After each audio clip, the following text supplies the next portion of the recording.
Finally Kabir ने धीरे से अपनी आंखें खोली। सामने काव्या किसी बच्चे के जैसे बड़े ही सुकून से सो रही थी। उसके रेशमी बालों से उसका आधा चेहरा ढका हुआ था। उसे ऐसे सोता हुआ देख अपने आप ही कबीर के चेहरे पर एक मुस्कुराहट आ गई। उसके चेहरे पर बिखरे बालों को अपनी उंगलियों से हटाते हुए कबीर ऑलमोस्ट उसके माथे को चूमने ही वाला कबीर और श्रेया की। इस कहानी में क्या हुआ आइए जानते हैं। आंखें बंद रखते हुए ही कबीर ने करवट बदली। पता नहीं क्या हुआ आज उसे। उठने में इतना ज्यादा आलस आ रहा था जैसे कि कोई अलग ही तरह की मदहोशी छाई हो। उसका मिजाज भी आज काफी खुशनुमा था। बेड पर पड़े पड़े आंखें बंद किए हुए ही उसने सोचा, ये एहसास आज से पहले मुझे कभी नहीं हुआ था। फाइनली कबीर ने धीरे से अपनी आंखें खोली। सामने काव्या किसी बच्चे के जैसे बड़े ही सुकून से सो रही थी। उसके रेशमी बालों से उसका आधा चेहरा ढका हुआ था। उसे ऐसे सोता हुआ देख अपने आप ही कबीर के चेहरे पर एक मुस्कुराहट आ गई। उसके चेहरे पर बिखरे बालों को अपनी उंगलियों से हटाते हुए कबीर ऑलमोस्ट उसके माथे को चूमने ही वाला बहुत बड़ा झटका लगा। ये कौन है? एक झटके में बेड से उतर के हैरानी से कबीर बेड पर सोई हुई उस अनजान लड़की की तरफ देखने लगा और ये याद करने की कोशिश करने लगा कि ये लड़की यहाँ पे कैसे आई। सिर्फ यही नहीं, कबीर इस बात से भी हैरान और परेशान था कि वो अपने कमरे में नहीं बल्कि किसी अनजान जगह पर था। हड़बड़ाते हुए उसने अपने हाथों को और अपनी शर्टलेस बॉडी को ध्यान से देखा। ऐसा लग रहा था कि जैसे वो अपनी बॉडी पर कुछ ढूंढने की कोशिश कर रहा था। कबीर को अपना सर बहुत भारी लग रहा था और जैसे ही उसकी नजर दीवार पे टंगे हुए फैंसी वॉल क्लॉक पे पड़ी, उसे याद आया कि आज उसकी एक बहुत इंपॉर्टेंट बिजनेस मीटिंग थी। मीटिंग सुबह 9 बजे की थी और अब घड़ी में 10:30 बज रहे थे। कबीर के चेहरे का रंग धीरे धीरे चेंज होने लगा। वहीं इन सब से अनजान श्रेया अभी भी आराम से मखमली चादर ओढ़े सो रही थी। उसके चेहरे को देखकर साफ पता चल रहा था कि वो कोई खूबसूरत सपना देख रही थी। और तभी अचानक से अपनी सांसों को संभालने की कोशिश करते हुए श्रेया उठ के बैठ गई। एक पल के लिए उसे कुछ समझ में नहीं आया कि अभी क्या हुआ। जब श्रेया होश में आई तो एक अनजान इंसान हाथ में खाली बकेट लिए गुस्से में उसे घूरे जा रहा था। श्रेया पूरी तरह से गीली हो चुकी थी और श्रेया अब समझ गई कि उसी इंसान ने उस पर पानी फेंका था। पर क्यों? कबीर ने कहा, get dressed, you better have a good explanation for this, और गुस्से में वो बाथरूम के अंदर चला गया। श्रेया शॉक में उस अनजान आदमी को जाते हुए देख रही थी और सडनली उसने ये नोटिस किया कि उसके शरीर पर एक भी कपड़ा नहीं था। श्रेया के मुंह से ऑलमोस्ट चीख निकलने ही वाली थी, लेकिन भगवान का शुक्र था कि एटलीस्ट ब्लैंकेट से उसने अपने आप को ढक के रखा था। कबीर बाथरूम में इसीलिए आ गया था क्योंकि उसे बहुत ज्यादा गुस्सा आ रहा था। उसे डर था कि कहीं वो कुछ गलत न कर दे उस लड़की के साथ। शावर में काफी देर खड़ा वो अपने दिमाग को शांत करने की कोशिश करता रहा। बाहर श्रेया पूरे कपड़ों में बेड पर बैठी कंफ्यूजन में बिखरे पड़े रूम को देखे जा रही थी। उसने देखा कि उसकी कलाइयों में कुछ पर्पल ग्रीन कलर के निशान थे। पता नहीं कौन है ये इंसान और क्या चाहता है। इससे पहले कि वो कोई बहुत बड़ी मुसीबत में फंसे, अच्छा यही होगा कि उसके बाथरूम से निकलने से पहले ही श्रेया यहाँ से निकल जाए। श्रेया दरवाजा खोलने ही वाली थी कि कबीर ने उसका हाथ पीछे से पकड़ लिया और उसे अपनी तरफ खींच लिया। श्रेया दर्द से कराहते हुए गुस्से में बोली, leave my hand and let me go. Kabir ने अपने सख्त हाथ से उसे अपने और करीब खींच लिया। वो अपने गुस्से को जैसे कंट्रोल ही नहीं कर पा रहा था। श्रेया एक पल के लिए सिहर उठी, लेकिन कबीर की इस बदतमीजी के बावजूद भी वो कुछ पल के लिए डिस्ट्रैक्ट हो गई। कसूर कबीर की निगाहों का था। वैसे तो उसके हल्के बिखरे बाल और फुल बेयर्ड लुक ही काफी था किसी भी लड़की को घायल करने के लिए, लेकिन उसकी आंखें वो इतनी गहरी थी कि कोई इनमें एक बार डूब जाए वो वहां से निकल ना पाए। किसने भेजा तुम्हें? कबीर ने दांत पीसते हुए पूछा और तब श्रेया होश में आई। आंखें भले ही मासूम हो लेकिन इंसान किसी जल्लाद से कम नहीं है। इतना गुरूर, इतना घमंड किस बात का? हाँ, आराम से बात नहीं कर सकता क्या ये इंसान? श्रेया ने मन में सोचा। बोलो, मेरी कौन सी राइवल कंपनी ने भेजा है तुम्हें? कबीर ने गुस्से में पूछा। क्या क्या बोल रहे हो तुम? मैं जानती भी नहीं हूं तुम्हें। श्रेया परेशान हो रही थी। झूठ बोल रही हो तुम, तुम्हारी हिम्मत कैसे हुई मुझे ड्रग्स देने की? ड्रग्स? श्रेया की आंखों में अब पहले से भी ज्यादा हैरानी थी। अपने इस मासूम चेहरे से तुम किसी और को बेवकूफ बना सकती हो, लेकिन कबीर कपूर को नहीं। इसलिए बेहतर होगा कि तुम मुझे सब सच बता दो, क्योंकि बिना सच बताए तुम यहाँ से हिल भी नहीं सकती हो। श्रेया को अब ज्यादा दर्द महसूस हो रहा था, क्योंकि कबीर ने उसे काफी जोर से पकड़ रखा था। लेकिन सच में श्रेया को याद तक नहीं था कि वो इस कमरे तक कैसे पहुंची। श्रेया एक स्ट्रगलिंग एक्टर थी। अभी 2 दिन पहले ही उसने एक बहुत बड़ी अपॉर्चुनिटी खो दी थी। बहुत मेहनत की थी श्रेया ने उस रोल के लिए, लेकिन उस दिन ऑडिशन के लिए वो टाइम पर पहुंच ही नहीं पाई। वो audition famous actor turn producer Devesh Kapoor की अपकमिंग मूवी के लिए था। श्रेया कल रात उस पब में देवेश कपूर से ही मिलने गई थी। देवेश कपूर ने बिना उसकी तरफ ध्यान से देखे ही उसको अपना कार्ड दिया था और बहुत स्वीटली नेक्स्ट डे, मतलब आज, ऑडिशन के लिए बुलाया था। असल में नशे में देवेश कपूर ने श्रेया को अपना क्रेडिट कार्ड दिया था। जैसे ही श्रेया ने ये रियलाइज किया, वो कार्ड वापस करने चली गई। उस वक्त देवेश कपूर किसी को बता रहा था, पता नहीं कहाँ कहाँ से लोग आ जाते हैं एक्टर बनने, ना शक्ल ना पर्सनैलिटी, बस हमें एक्टर बना दो। डूड, शक्ल नहीं तो कम से कम अकल ही यूज कर लो, ढंग के कपड़े ही पहन लो, कम से कम लोगों की नजर में आने के काबिल तो बनो। ये सुनकर श्रेया वहीं पर जम गई थी। न चाहते हुए भी उसकी आंखों में आंसू आ गए थे। बहुत मुश्किल से अपने आंसुओं को रोककर जबरदस्ती स्माइल करने की कोशिश करते हुए वो देवेश के पास चली गई और बोली, सर आपने गलती से अपना।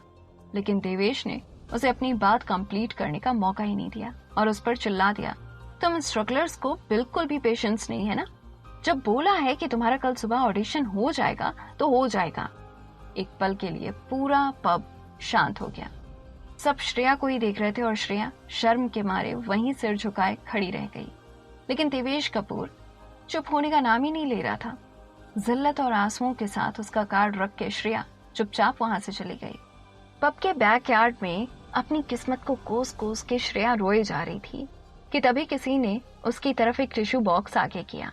श्रेया ने बिना उस आदमी की तरफ देखे टिश्यू ले लिया। वो इतनी ज्यादा एम्बैरस हो चुकी थी कि किसी से नजरें मिलाने की हिम्मत नहीं कर पा रही थी। Can I buy you a drink? Shreya ने उस आदमी की तरफ देखा।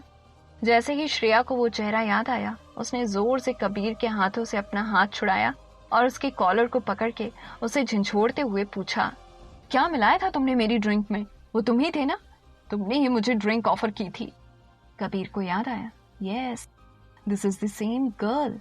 उसके भाई देवेश कपूर ने कल इस लड़की को रुला दिया था।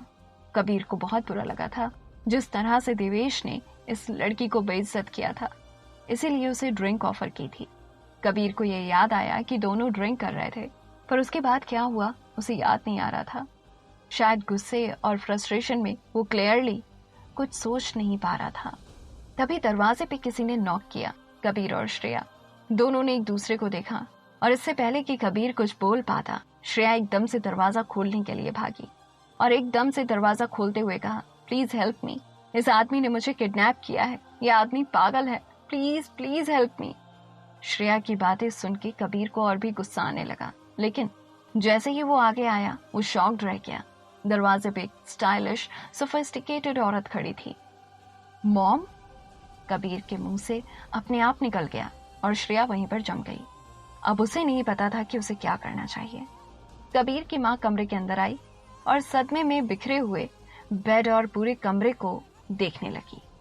रूम की हालत देख के किसी को भी समझ आ जाएगा कि कल रात इस कमरे में क्या हुआ था।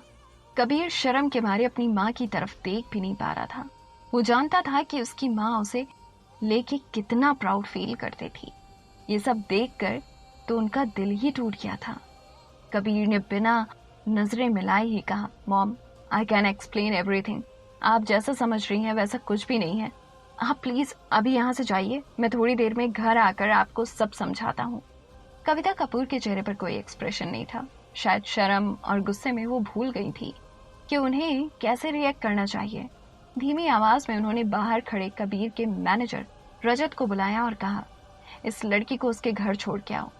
मॉम, आप प्लीज इन सब में मत पड़िए, I will explain everything. Kabir को अपनी बात पूरी करने का मौका ना देते हुए कविता ने रजत से फिर से कहा, तुमने सुना नहीं मैंने क्या कहा? इट्स ओके, उसकी कोई जरूरत नहीं है, मैं खुद चली जाऊंगी, श्रेया ने कहा। नहीं, अब से तुम मेरी जिम्मेदारी हो, मुझे थोड़ा वक्त दो। आई प्रॉमिस यू, तुम्हारे साथ मैं कुछ गलत नहीं होने दूंगी। श्रेया कुछ बोलने ही वाली थी पर मिसेस कविता ने उसे भी कुछ बोलने का मौका नहीं दिया और रजत उसे वहां से लेकर चला गया। मॉम, आपको पता नहीं है इस घटिया लड़की ने मेरे साथ क्या किया है। आप प्लीज इस मामले से दूर रहिए, आपको नहीं पता कुछ भी, कबीर ने गुस्से में कहा। शादी कर लो इस लड़की से कबीर, मिसेस कविता ने सीरियस होकर कहा। कबीर जानता था कि उसकी माँ यही कहेंगी।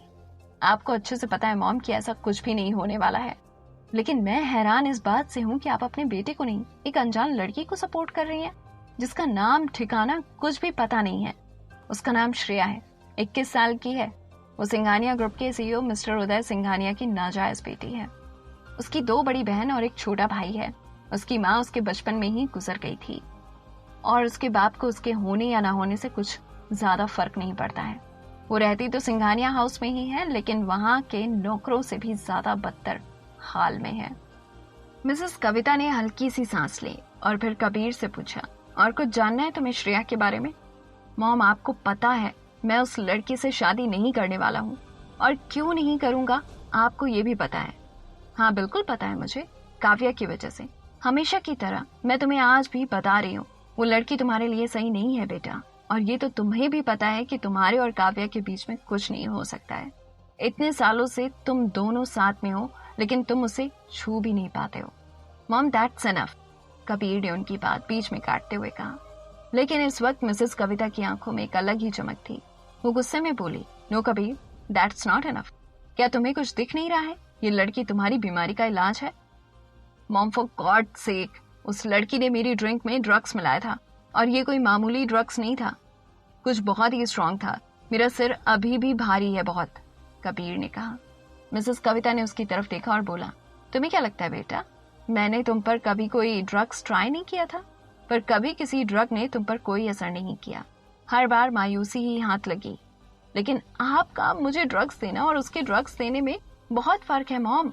आप चाहती हैं कि मैं जल्द से जल्द इस बीमारी से छुटकारा पा लूं, लेकिन उस चालबाज लड़की की वजह से मैंने अपनी करोड़ों की डील गवा दी। उसने तुम्हें ड्रग्स नहीं दिया था कबीर, कविता ने कॉन्फिडेंटली कहा। आप इतना श्योर होकर कैसे कह सकती हैं मॉम? क्योंकि वो ड्रग्स मैंने दिया था तुम दोनों को। और ये कहते वक्त मिसेस कविता के चेहरे पर कोई अफसोस या पछतावा नहीं था। कबीर हैरान था कि ये उसकी मॉम क्या कह रही थी। बात दरअसल ये थी कि वो पब एंड होटल कपूर खानदान का था, और उस शाम जब कविता वहां इंस्पेक्शन के लिए आई तो उन्होंने कुछ ऐसा देखा जो कबीर के लिए उनके उम्मीद को जगाने के लिए काफी था। बैकयार्ड में कबीर और श्रेया किसी बात पर बहुत हंस रहे थे। उनको याद नहीं आ रहा था कि आखिरी बार कब उन्होंने कबीर को ऐसे खुलकर हंसते हुए देखा था। मॉम, आपने? कबीर को जैसे अभी यकीन नहीं हो रहा था। कांपती हुई आवाज में कबीर ने पूछा।